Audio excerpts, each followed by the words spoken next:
right, so was their main area for cooking. They did a lot of their cooking here, considering that they would have had to feed 300 to 400 different slaves, and then the master's family would have had to be fed. All right, and then you can actually see the clay rocks and the charcoal that's still here. Now, this is one of the ways that they communicated on the plantation, just by ringing it, and it rings off a very loud sound. So, you'd be able to get the message instead of repeating something every single day. And they weren't on a consistent schedule, they worked very long hours, and depending on the amount of work that they were able to accomplish within one day. So it all depended on when the master felt that he was satisfied with the amount of work that they did. And here we have our cotton. Now, this cotton usually blooms and this looks really lush in the month of March.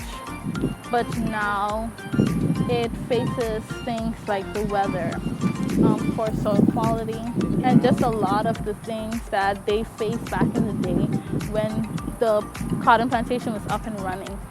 And one of the main reasons why this plantation came to an end was the poor soil quality. Then you'd have to be facing weather, hurricane season within the later months, especially after the summer.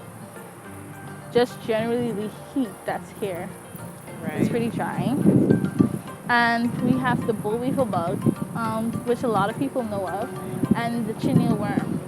So that infested and stained the cotton. And so you have this nice, white, lush cotton.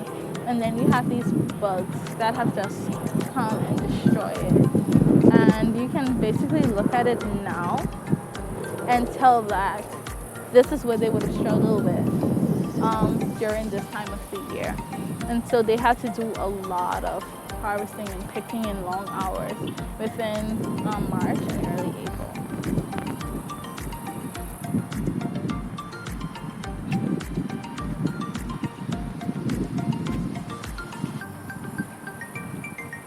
So in these, you can actually still see the seeds.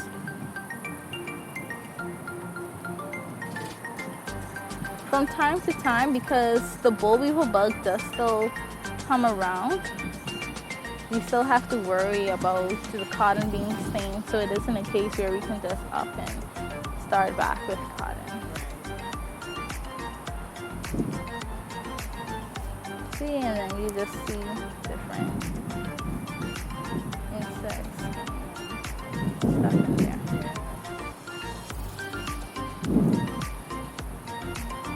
But you come in March and you get beautiful lush cotton, and it just looks like something new. But you can actually see how much seeds are inside of this. And after the slaves picked all this cotton, they'd have to be seeded. A lot of this would then be taken to the cotton press space that I'm going to show you in a bit. But first, we're going to take a look at the main house. This is actually where the master and his family lived. It is on the highest point of the plantation and what I believe to be the highest point in the entire district of the Cheshire Hall area. This is a lovely view. It is. A lovely view. It's breathtaking up here. And so you have where the main house was. This was actually a 2-story building. He had a veranda on both the north and the south side.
All right, and just looking over is you're able to see the Cheshire Hall Creek.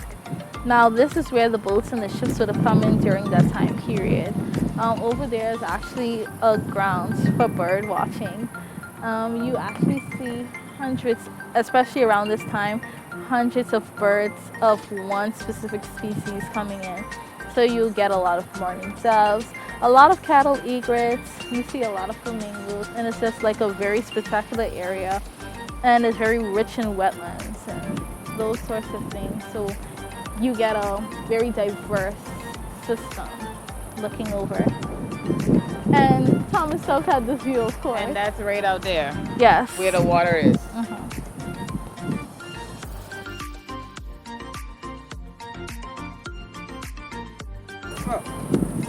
And Cheshire Hall Plantation is generally one of the best preserved set of plantation era ruins in Providenciales. And we have Wade's Plantation that was owned by the brother of Thomas Stubbs who owned this plantation. And that there is one of the best plantation era ruins within the entire region. It's very rich in history, and we always try to encourage people as locals to learn your history, learn the things that we have to offer here, learn about your heritage and your culture. It really starts here, in learning the different practices.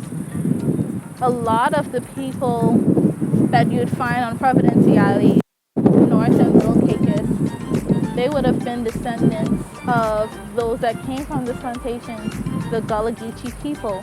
And a lot of their cultural practices, the way that they speak and everything actually influenced Turks and Caicos Islands culture. And the Turks and Caicos Islands is pretty diverse in a sense when it comes to culture and just the beginnings of our people.